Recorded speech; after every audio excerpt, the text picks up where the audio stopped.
ஆம் ஆத்மியினுடைய ராஜ்யசபா உறுப்பினர்கள் 7 பேர் பாஜகவில் மொத்தமாக இணைந்துள்ளார்கள்.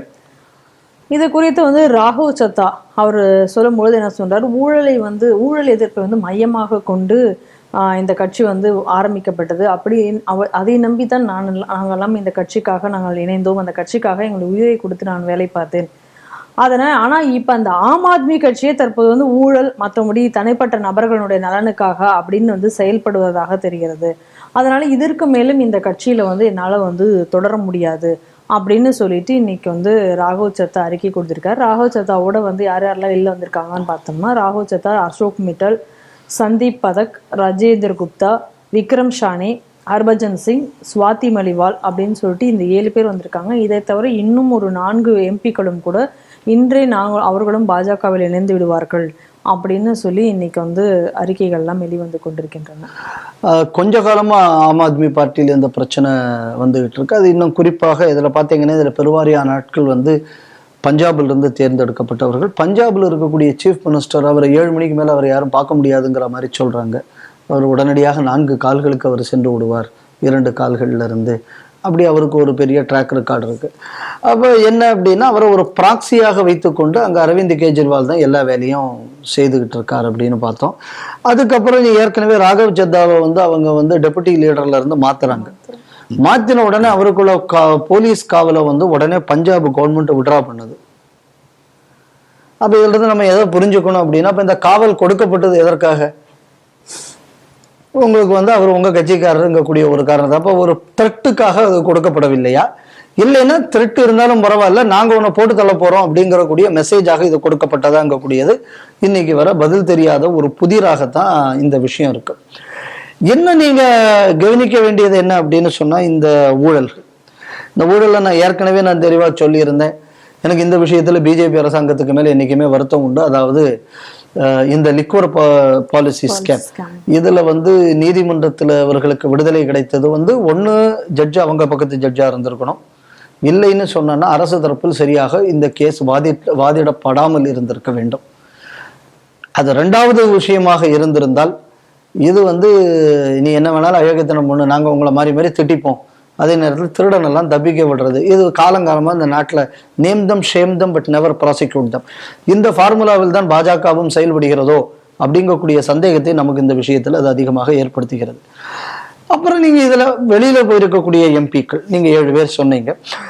ஸ்வாதி மாலிவால், ராகவ் சத்தா, சந்தீப் பதக், இவங்க 3 பேரும் பார்த்தீங்கன்னா அரசியல்வாதிகள். அவங்களுக்குள்ள ஸ்ட்ராட்டஜி, எலெக்ஷன் ஸ்ட்ராட்டஜி, பார்ட்டியை வளர்க்கறதுக்குள்ளது, இதோட எல்லாத்தையும் கவனித்து கொண்ட பொலிட்டிக்கல் பீப்புள்.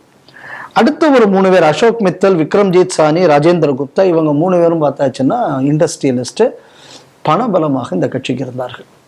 இதுல ஒரு வேடிக்கை என்ன அப்படின்னு பார்த்தா, இந்த அசோக் மிட்டல்னு ஒருத்தர் சொன்னீங்க இல்லையா, ஜெயில இருந்து கேஜ்ரிவால் வந்த உடனே கேஜ்ரிவால் தங்குவதற்காக வீடு கொடுத்தவர் இந்த அசோக் மிட்டல்ங்கிறவர். அதுக்கப்புறம் என்ன அப்படின்னா, ஆம் ஆத்மி பார்ட்டி தேசிய கட்சியாக இருக்கிறதுனால அதற்காக அதுக்கு அந்த லியூட்டன்ஸ் டெல்லியில ஒரு இடம் கொடுப்பாங்க. இப்போ அவர் அதுக்கு போயிருக்கார். அதாவது நான் குடிசையிலேயே வாழ்ந்து கொண்டிருப்பேன் அப்படின்னு எல்லாம் வசனம் விட்டாரு இந்த அரவிந்த் கெஜ்ரிவால். இப்போ அங்க போயிட்டார். யார் இவருக்கு 1 வருஷத்துக்கு மேல இடம் கொடுத்தாரோ, இவர் ஜெயில இருந்து வந்த உடனே, அந்த அசோக் மிட்டல் இன்னைக்கு மாறி இருக்கார். அப்ப எந்த அளவுக்கு வேற ஆட்களை இந்த கட்சியில இவங்க மதிக்காமல் 1-2 தலைவர்களுக்கு ஜால்ரா போடுறவங்களை மட்டுமே வைத்து கட்சி நடத்தக்கூடிய நிலைமை இன்னைக்கு ஆம் ஆத்மி பார்ட்டியில இருக்கு பாருங்க. அப்போ இந்த ரிசன்மெண்ட்டுக்கு இது ஒரு காரணம். அப்புறம் Harbhajan Singh is a sports person. இன்னொரு சைட்ல இருந்து நம்ம பார்த்தோம் அப்படின்னா, இப்போ எனக்கு பிஜேபி கவர்மெண்ட்டுக்கு மேலே என்னோட அபிப்பிராயம் இது என்ன அப்படின்னா, எல்லாரும் சொல்லக்கூடிய ஒரு இதான் இந்த வாஷிங் மிஷின், இந்த கட்சியை பத்தி சொல்லுவாங்க. Washing machine. ஸோ இதுவும் இப்போ அந்த வாஷிங் மிஷினுக்குள்ள போன துணிகளாகத்தான் நானும் இதை பார்க்குறேன். ஏன்னா இந்த track record of the party நம்ம தொடர்ந்து பார்த்துக்கிட்டு இருக்கோம்.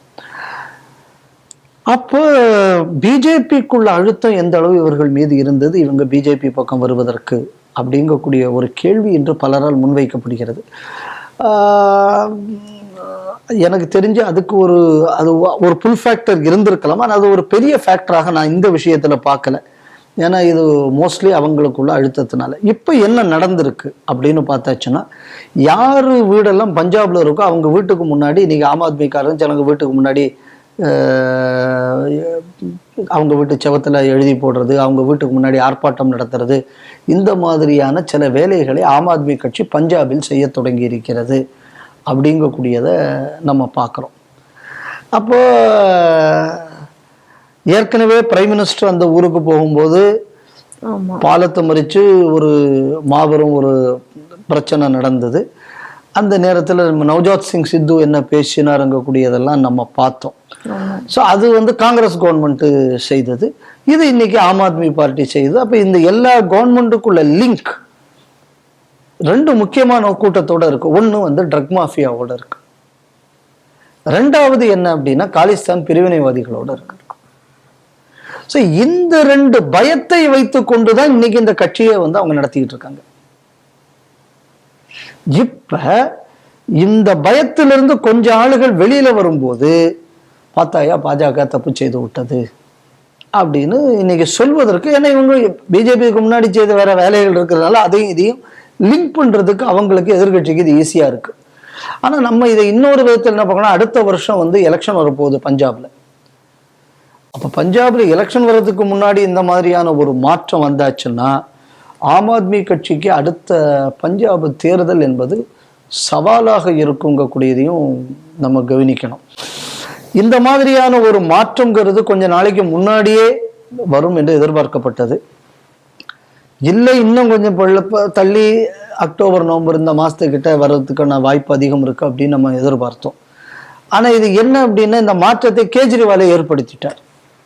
இது ஒரு 6 மாசம் கழிஞ்சு நடக்க வேண்டிய வேலை. என்ன அப்படின்னா, ராகவ் சத்தாவுக்கு மேல அவர் நடவடிக்கை எடுக்க போனதுனால ஒரு 6 மாசம் முன்னாடியே இந்த டிஃபெக்ஷனை ராகவ் சத்தா இன்ஜினியர் பண்ணிட்டாருங்கக்கூடியதான் நம்ம இதுல கவனிக்க வேண்டியது. இந்த நேரத்துல நீங்க இன்னொன்னு பார்க்க போனா, அந்த லிக்வர் கேஸ்ல பார்த்தாச்சுன்னா பிஆர்எஸ் தலைவர் அவங்க கவிதாவும் அதுல இன்வால்வ்டு. அவங்க இன்னைக்கு தனி கட்சி வேற ஆரம்பிச்சிருக்காங்க. முந்தா நேத்திக்கோ அவங்க ஆரம்பிச்சிருக்காங்க. ஸோ அந்த லிக்வர் கேஸ்ல சம்பந்தப்பட்ட எல்லா இடங்கள்லயும் இப்ப நடக்கக்கூடிய மாற்றத்தை பார்த்து இப்ப அப்பீல் போயிருக்காங்க கவர்மெண்ட்ல. அப்ப அந்த கேஸ் ஒரு நல்ல ஒரு திசையை நோக்கி செல்லுமா, இல்லைன்னா அதுவும் நம்ம தமிழ்நாட்டில் பல ரைடு நடந்துச்சு, அந்த மாதிரி தான் வருமா அப்படிங்கக்கூடியதை பொறுத்து இருந்து தான் பார்க்கணும். ஏன்னா அந்த அசைக்க முடியாத நம்பிக்கை இந்த பாஜக அரசு மேல் நம்மகிட்ட இல்லை, அதான் உண்மை.